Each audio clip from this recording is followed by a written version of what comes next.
Hi friends అందరికీ.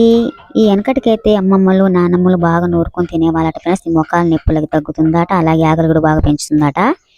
ఈ పచ్చడి వచ్చేసి పొలపాకు పచ్చడ. మా పిన్ని వాళ్ళ ఇంటి దగ్గర అయితే కోసుకొచ్చాను కొంచెం. నాకు ఈ మధ్యలో అసలు ఆకలే కావట్లేదు ఫ్రెండ్స్, నూరుకుందాం అనేసి. ఫస్ట్ అయితే ఇలా ఎండుమిరపకాయలు ధనియాలు జీలకర్ర వేసి వేయించుకొని ఒక గిన్నెలు పెట్టుకోవాలి. ఇప్పుడు అదే కళాయిలో పొలపాకు శుభ్రంగా కడిగి పొలపాకు అలాగే కొంచెం చింతపండు వేసి ఉడకబెట్టుకోవాలి. ఈ పచ్చడి అయితే పిల్లలకు కూడా ఆరోగ్యం చాలా మంచిది ఫ్రెండ్స్, ఆకలి పెంచుతుంది. అలాగే పెద్ద వాళ్ళకైతే మొఖాల నొప్పులు కూడా తగ్గుతాయి. ఇంకా మొత్తానికైతే ఎండుమిరపకాయలు అలాగే పొలపాకు అయితే ఉడకబెట్టాను.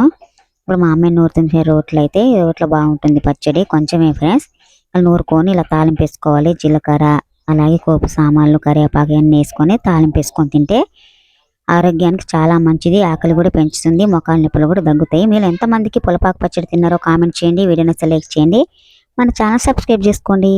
Bye friends.